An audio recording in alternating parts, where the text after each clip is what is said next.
दुर्गा सप्तशती सप्तम अध्याय चंड और मुंड का वध। ध्यान। मैं मातंगी देवी का ध्यान करता हूँ। वे रत्नमय सिंहासन पर बैठकर पढ़ते हुए तोते का मधुर शब्द सुन रही हैं। उनके शरीर का वर्ण श्याम है। वे अपना एक पैर कमल पर रखे हुए हैं और मस्तक पर अर्धचंद्र धारण करती हैं तथा कहा पुष्पों की माला धारण किए वीणा बजाती हैं। उनके अंग में कसी हुई चोली शोभा पा रही है। वे लाल रंग की साड़ी पहने हाथ में शंख में पात्र लिए हुए हैं। उनके वदन पर मधु का हल्का हल्का प्रभाव जान पड़ता है और ललाट में बिंदी शोभा दे रही है। ऋषि कहते हैं, तदंतर शुंभ की आज्ञा पाकर वे चंड मुंड आदि दैत्य चतुर्मुखी सेना के साथ अस्त्र शस्त्रों से सुसज्जित हो चल दिए। फिर गिरिराज हिमालय के सुवर्ण में ऊंचे शिखर पर पहुंचकर उन्होंने सिंह पर बैठी देवी को देखा। वे मंद मंद मुस्कुरा रही थीं। उन्हें देखकर दैत्य लोग तत्परता से पकड़ने का उद्योग करने लगे। किसी ने धनुष तान लिया, किसी ने तलवार संभाली और कुछ लोग देवी के पास आकर खड़े हो गए। तब अंबिका ने उन शत्रुओं के प्रति बड़ा क्रोध किया। उस समय क्रोध के कारण उनका मुख काला पड़ गया, ललाट में भौहें टेढ़ी हो गईं और वहाँ से तुरंत विकराल मुखी काली प्रकट हुई जो तलवार और पाश लिए हुए थी। वे विचित्र खड्वांग धारण किए और चीते के चर्म की साड़ी पहने नरमुंडों की माला से विभूषित थीं। उनके शरीर का मांस सूख गया था, केवल हड्डियों का ढांचा था जिससे वे अत्यंत भयंकर जान पड़ती थीं। उनका मुख बहुत विशाल था।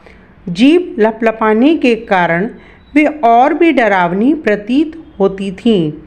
उनकी आँखें भीतर को धसी हुई और कुछ लाल थीं। वे अपनी भयंकर गर्जना से संपूर्ण दिशाओं को गुंजा रही थीं। बड़े बड़े दैत्यों का वध करती हुई वे कालिका देवी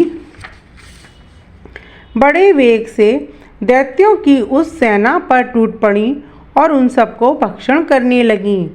वे पाशरक्ष को अंकुशधारी महावतों, योद्धाओं और घंटा सहित कितने ही हाथियों को एक ही हाथ से पकड़कर मुंह में डाल लेती थीं। इस प्रकार घोड़े, रथ और सारथी के साथ रखी सैनिकों को मुंह में डालकर वे उन्हें बड़े भयानक रूप से चबा डालती थीं। किसी के बाल पकड़ लेती, किसी का गला दबा देती, किसी को पैरों से कुचल डालती और किसी को छाती के धक्के से गिराकर मार डालती थीं। वे असुरों के छोड़े हुए बड़े बड़े अस्त्र शस्त्र मुंह से पकड़ लेती और रोष में भरकर उनको दांतों से पीस डालती थीं।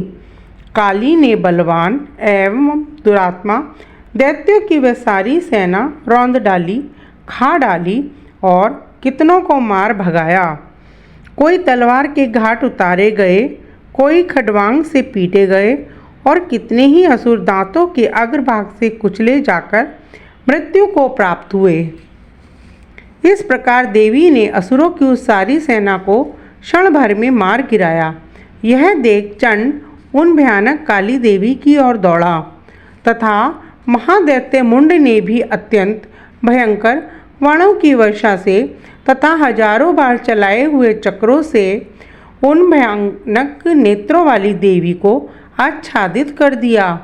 वे अनेकों चक्र देवी के मुख में समाते हुए ऐसे जान पड़े मानो सूर्य के बहुतेरे मंडल बादलों के उदर में प्रवेश कर रहे हों। तब भयंकर गर्जना करने वाली काली ने अत्यंत रोष में भरकर विकट अट्टहास किया। उस समय उनके विकराल वदन के भीतर कठिनता से देखे जा सकने वाले दांतों की प्रभा से वे अत्यंत उज्जवल दिखाई देती थीं। देवी ने बहुत बड़ी तलवार हाथ में ले हम का उच्चारण करके चंड पर धावा किया और उसके केशों को पकड़कर उसी तलवार से उसका मस्तक काट डाला। चंड को मारा गया देख मुंड भी देवी की ओर दौड़ा। तब देवी ने रोष में भरकर उसे भी तलवार से घायल करके धरती पर सुला दिया। महापराक्रमी चंड और मुंड को मारा गया देख मरने से बची हुई बाकी सारी सेना भय से व्याकुल हो चारों ओर भाग गई। तदंतर काली ने चंड और मुंड का मस्तक हाथ में ले चंडिका के पास जाकर प्रचंड अट्टहास करते हुए कहा, देवी, मैंने चंड और मुंड नामक इन दो महापशुओं को तुम्हें भेंट किया है।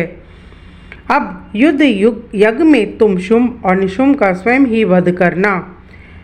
वहाँ लाए हुए उन चंड मुंड नामक महादैत्यों को देखकर कल्याणमयी चंडी ने काली से मधुर वाणी में कहा, देवी, तुम चंड और मुंड को लेकर मेरे पास आई हो, इसीलिए संसार में चामुंडा के नाम से तुम्हारी ख्याति होगी।